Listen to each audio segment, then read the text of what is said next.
Frequencies wavelength in ascending order. तो जैसे सबसे ज्यादा इसकी होती है वेवलेंथ, जिसकी सबसे ज्यादा वेवलेंथ होगी उसकी फ्रीक्वेंसी सबसे कम होगी, और जिसकी वेवलेंथ, आप यहाँ पे रेडियो वेव्स की वेवलेंथ ज्यादा है, आप एक चीज याद रखें, मैक्सिमम वेवलेंथ रेडियो वेव्स की होती है, मैक्सिमम फ्रीक्वेंसी गामा की होती है, और इनका सीक्वेंस ये है number: radio, micro, infrared, visible, UV, X ray और गामा रे। तो असेंडिंग ऑर्डर में है तो ये आपके पास gamma rays less than X ray से कम होती है, लेस देन यूवी, फिर लेस देन विजिबल, फिर लेस देन आपके पास क्या हो गया, विजिबल के बाद इंफ्रारेड, फिर लेस देन माइक्रो, और फिर लेस देन आपके पास हो गया रेडियो। ये आपके पास है। इसको यदि हम डिसेंडिंग ऑर्डर में RW, MW, वेवलेंथ की बात कर रहा हूं, IR, विजिबल, यूवी, अल्ट्रावायलेट, ये आपके पास एक्सरे, और ये आपके पास गामा रे, सबसे कम गामा रे की। ये आपके पास वेवलेंथ इन असेंडिंग ऑर्डर, ये आपके पास wavelength in descending order, wavelength descending order.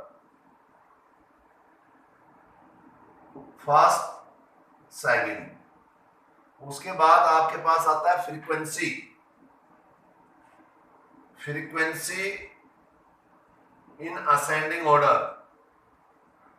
Ascending order में फ्रीक्वेंसी, तो असेंडिंग ऑर्डर में frequency radio wave, microwave, infrared, visible, UV, X ray, और ये आपके पास हो गया गामा। ये आपके पास है फ्रीक्वेंसी इन असेंडिंग ऑर्डर। अब आपने फ्रीक्वेंसी इन डिसेंडिंग ऑर्डर, ये कई बार क्वेश्चन यही बनता है। तो यानी कि आप frequency in descending order gamma, that is gamma के बाद किसका आता है, एक्सरे, सबसे ज्यादा फ्रीक्वेंसी गामा की होती है, फिर एक्सरे, फिर यूवी, फिर विजिबल, फिर IR, इंफ्रारेड, माइक्रो, और आपके पास हो गया रेडियो। तो सबसे पहले कई बार ये आता है कि अरेंज द स्पेक्ट्रम, स्पेक्ट्रम को अरेंज करें according to their wavelength, may be asked ascending order, may be asked in descending order, frequency may be asked in ascending order, frequency may be asked in descending order. फिर आपके पास EM spectrum, EM spectrum से पूछा जा सकता है, जैसे कि मैं आपसे पूछना चाहूंगा, जैसे कि रेडियो एंड टेलीविजन, कल भी मैं बात कर रहा था, रेडियो और टेलीविजन में जो यूज होती है वो रेडियो वेव यूज होती है। ओके, जैसे आपका सैटेलाइट कम्युनिकेशन के अंदर यूज होती है वो माइक्रोवेव। कई बार name the spectrum which is used in satellite communication, microwaves. और माइक्रो ओवन के अंदर भी माइक्रोवेव यूज की जाती है, और जो warm the surface of the earth, जो सरफेस ऑफ द अर्थ को जो गर्म करने के लिए जो यूज की जाती है वो इंफ्रारेड रेडिएशंस, काफी ज्यादा पूछे जाते हैं इंफ्रारेड रेडिएशंस। इंफ्रारेड रेडिएशन का जो दूसरा जो यूज होता है वो to improve the visibility in the runway during foggy and nighty condition या mist condition। उसके अंदर जो विजिबिलिटी को इम्प्रूव करने के लिए जो यूज होती है वो इंफ्रारेड होती है। जो सबसे ज्यादा जो आती है मैं उनकी बता रहा हूं, वो इंफ्रारेड रेडिएशन होता है। हीट रेडिएशन भी होती है, हीटिंग इफेक्ट भी शो करती है, और उसमें भी आपके पास यूज होती है। उसके बाद जैसे वाटर ग्राउंड, जैसे हमारे यहाँ, जैसे कि आपने देखा होगा नारनौल रोड, महेंद्र रोड से अंडरग्राउंड ऑयल की पाइपलाइन है जहां से ऑयल फ्लो करता है। कई बार, कई 2-3 साल पहले आपने देखा होगा सारणवास गांव के नजदीक किसी का ट्यूबवेल था, उसने अंडरग्राउंड उस पाइपलाइन से ही शेर ने पाइप दबा के और लाखों रुपए का तेल सेल कर दिया था। तो यानी कि कहने का मतलब यह है, पकड़ा गया, तो यानी कि ये जो है इनके पता करने के लिए, to detect the leakage of oil pipeline, तो इसके अंदर हम यूज करते हैं x ray. To take the internal part of the, जैसे हमारी हड्डी टूट जाए, बोन्स फ्रैक्चर हो जाए, तो उसके अंदर हम यूज करते हैं एक्सरे। और गामा रेज का कहां यूज किया जाता है, जैसे आपकी थेरेपी है, to treatment of the cancer, tumour, और न्यूक्लियर रिएक्शन के लिए भी डिसइंटीग्रेशन में gamma rays. But to study the crystal structure, यदि क्रिस्टल स्ट्रक्चर की स्टडी की जाए तो आपके एक्सरे यूज होती है। आप वाटर को प्योरिफिकेशन करना है पीने के लिए, to kill the germ, for purification of water, इसके अंदर हम यूज करते हैं यूवी, अल्ट्रावायलेट रेडिएशंस। तो कहने का मतलब यह है, ये सारे आपने पढ़े होंगे कि यूजेस ऑफ स्पेक्ट्रम। कई बार आपके पास या तो न्यूमेरिकल्स आएगा, जो 3 मार्क्स में, जो कल मैंने बताया था, oscillating electric field and oscillating magnetic field में जो इक्वेशन बताई थी मैंने, ये वेव की 3 स्टैंडर्ड इक्वेशन, उनसे कंपैरिजन करके you can determine the wavelength and amplitude value of the concerned field, may be electric field and may be magnetic field, and wave propagation constant k is equal to 2 pi by lambda। and कोई भी एक equation आपके पास given है, मान लीजिए electric field वाली है, along y axis में है उसका कंपोनेंट, तो आप उसी में आप निकाल सकते हैं। शर्मा जी नमस्कार। हेलो सर नमस्कार, मैंने वो बिल भेज दिया है मैडम के मोबाइल पे, व्हाट्सएप नंबर पे। मेरे पास पहुंच गया है, लेकिन एक चीज जो मुझे नजर नहीं आई ना। बोलो। आपने वो 1400 रुपये कहाँ क्लेम करे इसमें? कौन से? जो कंपैरिजन वर्क के डाल रखे हैं। वो मैं आप क्लास ले रहा हूँ, फिर मैं बताता हूँ, ठीक है ना? चलो आप मेरे से बात कर लेना, फ्री हो। ठीक ठीक ठीक, ओके ओके ओके।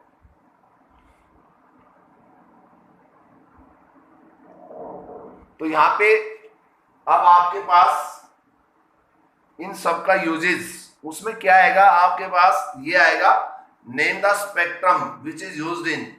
तो आपके पास कोई भी 6 पूछ लेगा, to study the crystal structure, to treatment of the cancer, to purification of the water and satellite radio, जो भी कुछ है, तो उसके ब्याप पे आपने आंसर देना है। ओके, अब ये था स्पेक्ट्रम की बात। मैं बता रहा, एक तो न्यूमेरिकल्स जो इलेक्ट्रिक फील्ड और मैग्नेटिक फील्ड पे कल हम डिस्कस कर चुके हैं, और आज मैंने पीडीएफ फाइल जो पीडीएफ भेजी है उसमें 3 न्यूमेरिकल्स।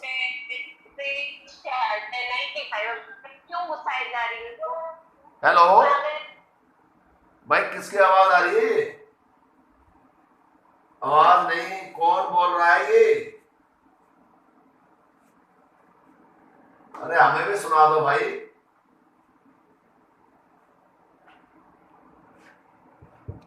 अब सुनिए, आज हम पढ़ाएंगे मैक्सवेल्स इक्वेशन। देखिए मैक्सवेल्स की 4 इक्वेशन है। कई बार ये भी आ जाता है, राइट द मैक्सवेल्स 4 इक्वेशन। सारा क्रैम करने की बातें हैं, सारा याद करनी पड़ेगी। यूनिटी ऐसी है, हर चीज याद करने की है, इसमें हर चीज लर्न करने की है। जैसे केमिस्ट्री में आता है पॉलीमर, एवरीडे केमिस्ट्री, और सारा रट्टाफिकेशन है, क्राइम करने वाली बात है। वैसे ये सब याद करने वाला बात, आप याद करने की बात तो है, बट इसमें ये पता चल जाएगा कि आज जो हमने 4-5 यूनिट पढ़ी है वो किन किन बच्चों को याद है। आप सुनिए, मैं पूछता हूं, जिसका नाम लूंगा वही बच्चा बोलेगा। और आज से रूल है, जब बच्चा रेस्पॉन्ड करे तो ईयरफोन जो है उसको हटा के बोलेगा। वो इसलिए जरूरी है ताकि पूरे घर में आवाज जाए कि हमारा बच्चा ये रेस्पॉन्स कर रहा है, ये ठीक भी दे रहा है नहीं दे रहा। उसे पेरेंट को पता चल जाएगा कि पढ़ रहा है या नहीं पढ़ रहा। मैंने कैसे पता किया, मेरा भतीजा है, छोटा भाई प्रोफेसर है, उसका बेटा गवर्नमेंट गर्ल्स कॉलेज में जो ब्रदर है, तो वो लैपटॉप लेके अपने क्लास अटेंड करके और ईयरफोन लगा रखे, मैं पीछे खड़ा हो गया, वो भाई ये तो आंसर भी नहीं दे रहा। फिर ऐसे नाम ले रहा, हाँ भाई बोलो बोलो बोलो, मैंने वो फोन हटाया, मैं आप बोलो, टीचर की आवाज आ रही है पूरे घर के अंदर, वो बेटा आप जवाब दो, जो मैम जो पूछ रही है आप जवाब दो।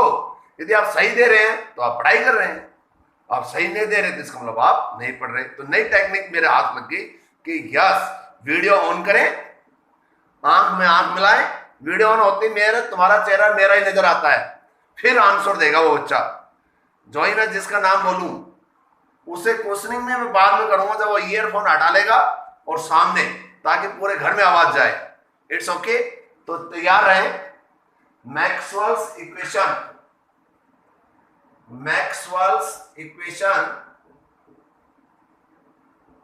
For EM wave, electromagnetic waves के लिए मैक्सवेल्स इक्वेशन।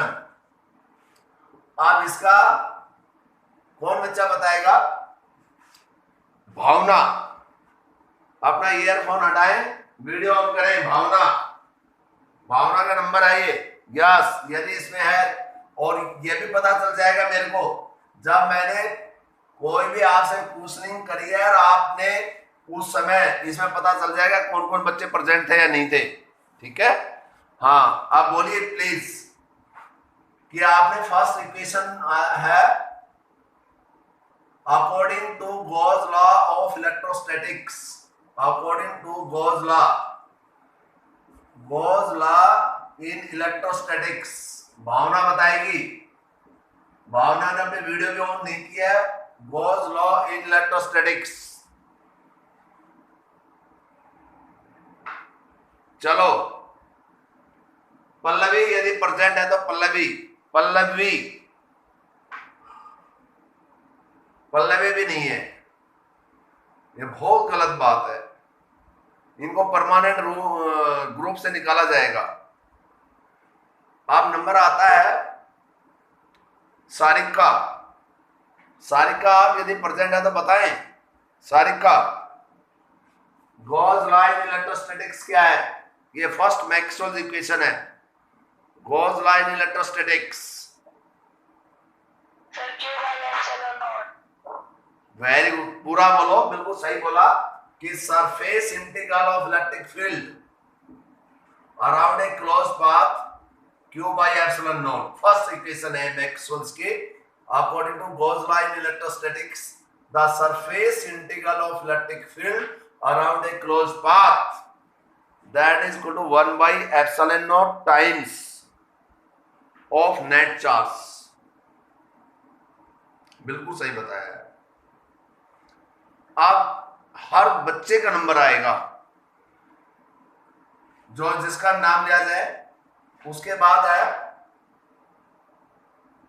बाय, इसको अकॉर्डिंग टू मींस बाय लिखना, by Gauss law in electrostatics.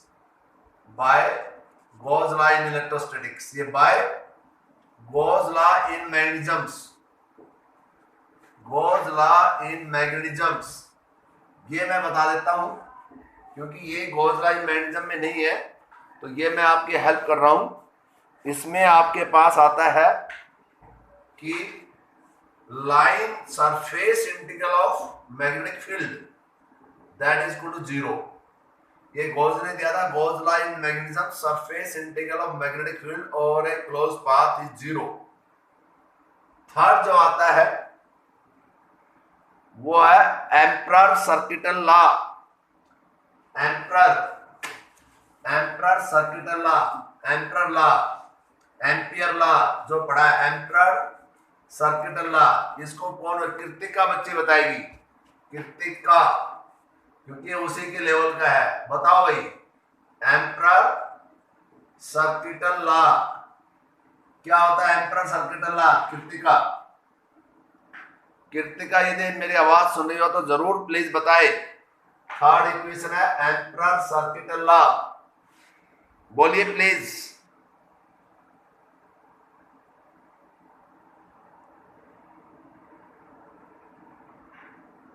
चलो कनिका आप बताओ, कनिका एम्परर सर्किटल लॉ क्या होता है? Ampere circuital law, Ampere law किसको मालूम है? हाँ बोलिए, क्या बताया?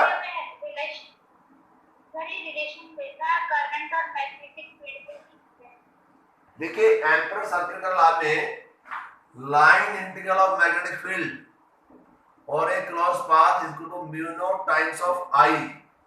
आई यहाँ पे टोटल करंट है और ईएम वेव में जो है, जो टोटल करंट है वो आपके पास होता है आईसी प्लस आईडी। अभी मैं बताऊंगा। आईसी होता है कंडक्शन करंट, पहले मैं लिख देता हूं, mu naught IC total current, IC plus ID. एक कंडक्शन करंट होता है, एक डिस्प्लेसमेंट करंट होता है। कंडक्शन करंट और डिस्प्लेसमेंट करंट। कंडक्शन करंट किसी भी कंडक्टर के अंदर rate of flow of charges के कारण होता है conduction current. Conduction current is due to rate of flow of charges inside the conductor. तो ये आपके पास कंडक्टर कंडक्शन करंट है। Okay, displacement current, the current which comes to play, किसी एक पर्टिकुलर रीजन में ये प्लेस होता है जहां पे वायरिंग का कोई सिस्टम नहीं होता।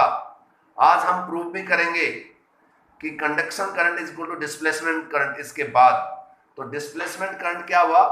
The current which comes to play in the region, ऐसा रीजन जहां पे there is a rate of change in electric flux, जहां पे इलेक्ट्रिक फ्लक्स का चेंज होता है, इलेक्ट्रिक फ्लक्स इज चेंज। और कंडक्शन करंट होता है displacement current epsilon naught d phi E by D t, time rate of change of electric flux. और ये बन जाएगा म्यू नॉट, ये आईसी प्लस आईडी, आईडी हो गया epsilon naught d phi E by D t. इसको हम solve करेंगे, mu naught IC plus mu naught epsilon naught d phi E by D t. और ये आपके पास है line integral of magnetic field और एक क्लोज पाथ। ये मैक्सवेल्स की थर्ड इक्वेशन है। आप सुनिए, कल मैंने एक पॉइंट नोट किया था, आपको बतलाया था, अटेंशन प्लीज। कल मैंने लिखवाया था क्या? Time rate of change. मैंने बताया था time rate of change of electric field that gives the value of magnetic field. Time rate of change of electric field gives the magnetic field. क्या आपको नजर आ रहा है? आपको नजर आ रहा है, बट आपको दिखाई नहीं दे रहा, साइलेंट है, हिडन है। मैं इसको बताना चाहूंगा, B vector dot d l, line integral of magnetic field mu naught IC plus, बच्चों ये देखना ध्यान से, आपको यदि कोई प्रॉब्लम नहीं है तो D by D T phi E, electric flux को my dear we can write क्या? E vector dot D S, we can write electric flux. तो यानी कि इसको आप लिख सकते हो E D S, E vector dot D S. ये आपके पास इलेक्ट्रिक फ्लक्स हो गया। ओके, और इलेक्ट्रिक फ्लक्स को हम ऐसे भी लिख सकते हैं, टोटल इलेक्ट्रिक फ्लक्स को ई वेक्टर और ये डी एस। दैट मीन्स कि time rate of change of electric field, जो इलेक्ट्रिक फील्ड का जो चेंज है, time rate of change of electric field. और सिंपल हम ये भी लिख सकते हैं electric field into the area, we can write. Okay, तो इसका मतलब क्या होगा? Time rate of change of electric flux या time rate of change of electric field gives the value of magnetic field. Time rate of change of electric field dE by dt that gives the value of magnetic field. कि जितना time rate of change of electric field होगा magnetic field मिलेगा. ये आपने only emperor circuital law नहीं दिया था कि time rate of change of electric field that gives the value of magnetic field. और this last line representing here time rate of electric field होता है electric flux electric field into में area. हमने electric flux को लिख दिया electric field into में area. तो time rate of change of electric field gives the value of magnetic field. Okay, अब आप सुनिए ध्यान से, दोबारा रिपीट कर देते हैं, ध्यान से सुनो. एम्परर सर्किटल लॉ ये होता है लाइन इंटीग्रल, ये मैं पढ़ा चुका हूं, इसको ऑफ करो. नो टाइम अपनी तरफ से ऑन कर देते हो लाइट भाई. टाइम आप आए क्यों हो यहाँ पे? Emperor circuital law line integral of magnetic field that is equal to mu naught times of I. I stand for total current. तो टोटल करंट क्या होता है? IC plus ID. IC conduction current, ID displacement current. Conduction current क्या होता है? Rate of flow of charges inside the conductor. और जो displacement current होता है किन्हीं भी दो कंडक्टिंग प्लेट के अंदर होता है. अभी मैं बताने जा रहा हूँ, इसके बाद आर्टिकल यही है कि how the conduction current and displacement current they are equivalent to each other. Okay, तो कंडक्शन डिस्प्लेसमेंट करंट के आप सुन लीजिए थोड़ी देर के लिए कि डिस्प्लेसमेंट करंट जो होता है वो इलेक्ट्रिक फ्लक्स या इलेक्ट्रिक फील्ड, ऐसा रीजन जिसके अंदर इलेक्ट्रिक फील्ड का चेंज हो टाइम के अकॉर्डिंग या इलेक्ट्रिक फ्लक्स, एक ही बात है. इलेक्ट्रिक फ्लक्स का चेंज हो रहा है तो इलेक्ट्रिक फील्ड का भी चेंज हो रहा है. इलेक्ट्रिक फ्लक्स चेंज हो या इलेक्ट्रिक फील्ड चेंज हो, वो आपके पास डिस्प्लेसमेंट करंट होता है. तो डिस्प्लेसमेंट करंट की ये हो गया rate of change of electric flux with respect to time. ये फॉर्मूला होता है epsilon naught d phi E by dt. It's okay. अब यहाँ पर IC और ID की वैल्यू पुट कर दी. अब यहाँ पे होता है time rate of change of electric field gives the value of magnetic field. यदि मैं इलेक्ट्रिक फ्लक्स की वैल्यू पुट करता हूँ तो इलेक्ट्रिक फ्लक्स हो गया इलेक्ट्रिक फील्ड इनटू में area mu naught IC plus mu naught epsilon not. यहाँ पे डी फाई को फाई ई इलेक्ट्रिक फ्लक्स को लिख दिया इलेक्ट्रिक फील्ड इनटू में एरिया. मैग्नेटिक फ्लक्स होता है मैग्नेटिक फील्ड इनटू में एरिया. तो यानी कि ये क्या बना? Time rate of change of electric field. यदि इस इक्वेशन में time rate of change of जो वैल्यू होगी electric field, time rate of change of electric field that is equal to magnetic field. कि जितना time of rate of change of electric field होगा वो value magnetic field के बराबर होगी. Okay, या magnetic field that is equal to time rate of change of electric field. Main variable electric field है.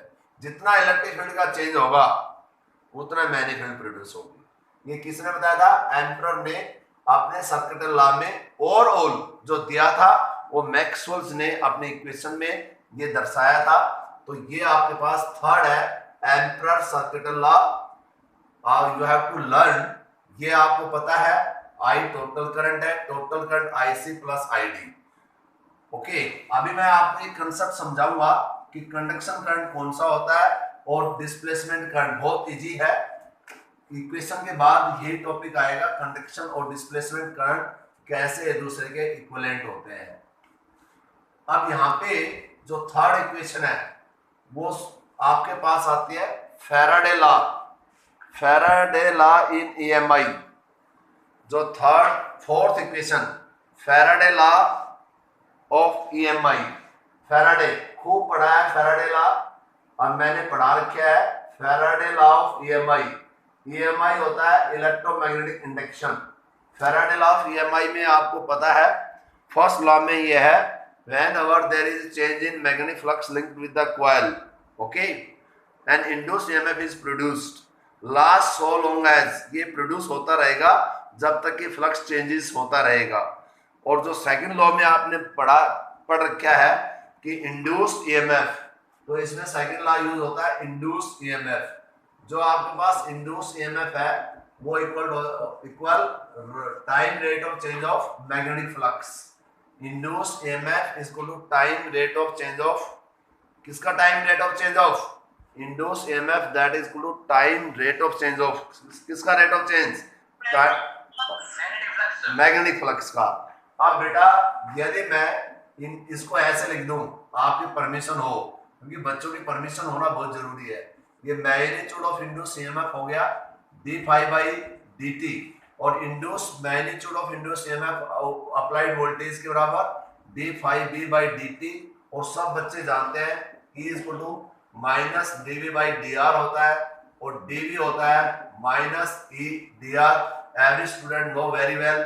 इसका इंटीग्रेशन कर दो, V वोल्टेज होगा माइनस E वेक्टर, यहाँ पे हम dl, यदि पाथ की लेंथ l है तो ये आप V कैन राइट, और इसको हम ले सकते हैं कि E वेक्टर और ये dl, और ये बन गया माइनस d∅b/dt, और मैग्नेटिक फ्लक्स को क्या ले सकते हैं, माइनस d/dt। मैनी फ्लक्स हो गया मैनी फील्ड इंटू में ये आपके पास एरिया वेक्टर। इसको ऐसे भी ले सकते हैं और इसको ऐसे भी ले सकते हैं, कोई फर्क नहीं पड़ता। मैनी फ्लक्स हो गया मैनी फील्ड इंटू में एरिया। कोई सा लिख दो, चाहे ये लिख दो, चाहे ये लिख दो। ओके, अब यहाँ पे क्या बना, अब मैं आपको देखिए time rate of change of magnetic field, यहाँ पे टाइम रेट ऑफ चेंज, यहाँ dt/dt time rate of change of magnetic field gives the value of electric field. और इससे पहले वाली जो इक्वेशन थी उसमें time rate of change of electric field था, that means gives the value of magnetic field. दोनों बहुत अच्छे पॉइंट है। Time rate of change of electric field gives the value of magnetic field. ये आपको दिया था एम्परर सर्किट लॉ ने, और फैराडे लॉ ऑफ ईएमआई से हमें पता चला time rate of change of magnetic field that gives the value of electric field. ये आपके पास मैक्सवेल्स की 4 इक्वेशन है, हर बच्चे को याद होनी चाहिए। These are the 4 Maxwell's equations for the EM wave. First equations concern to Gauss law in electrostatics, बच्चे ने बताया था कि surface integral of electric field, ये आपको पता है, या in other words you can say total electric flux over a close path, close surface not path, over a close surface is equal to 1/ε0 times of net charge enclosed within the surface. You can say and you can write also कि भाई surface integral of electric field E vector dot ds over a close surface that is equal to q/ε0। Okay, दूसरा Gauss law in magnetism बताया, और तीसरा आपको बताया Ampere circuit law. Okay, B vector dot dl Ampere circuit law पढ़ा रखा है, mu naught I prove करवा रखा है। But now here I stand for, ये मॉडिफिकेशन है उसका, IC प्लस ID। IC आपके पास कंडक्शन करंट है, rate of flow of charge inside the conductor, conduction current. उसके बाद डिस्प्लेसमेंट करंट है, the current which play in a special region where what there is change in electric flux. जहां पे electric flux का change होता है वो आपके पास हो गया डिस्प्लेसमेंट करंट। तो ये आपके पास इस इक्वेशन से हमें ये पता चला time rate of change of electric field that gives the value of magnetic field. फिर हमने यूज किया Faraday law of EMI, electromagnetic inductions. Second law से induce EMF minus d∅/dt, magnitude of minus d∅/dt, ये applied voltage, ये मैंने solve करके, ये सब आपको फर्स्ट यूनिट में मैंने डिस्कस कर रखा है, और ये आपको बताती है time rate of change of magnetic field that gives the value of electric field.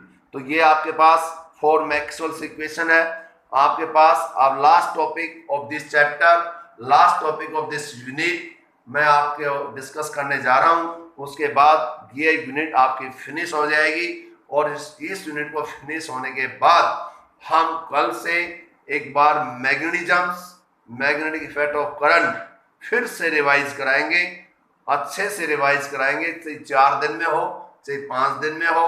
EMI and SC भी आपकी रिवाइज कराएंगे, और +1 की आपको जो भी यूनिट आपके आ रही है आप सिलेबस में मेरे को बतला देना, वो +1 की भी बीच में आपकी रिवाइज करा देंगे। बोलो लास्ट में क्या लिखा है, लास्ट में ये मैग्नेटिक फ्लक्स को लिखा है ∅b। ये मैग्नेटिक फ्लक्स को ऐसे लिख सकते हैं, सुनो, मैग्नेटिक फ्लक्स ∅b को B वेक्टर डॉट ds में लिख सकते हैं, surface integral of magnetic field, और simply B A many field into my area, B into my A. जैसे इलेक्ट्रिक फ्लक्स में क्या लिखा था, electric field into my area, तो magnetic flux many field into my area. Okay, अब हाँ note करो, ये आपके पास इंड्यूस ईएमएफ था। पीयूष बताना ये मीटिंग कब ओवर होगी, मैं वो दूसरे टॉपिक का पूरा एक वीडियो बन जाती। होने वाली है सर, होने वाली है बस। अच्छा अच्छा, ठीक ठीक ठीक, क्योंकि मैं दूसरी वीडियो बना दूंगा।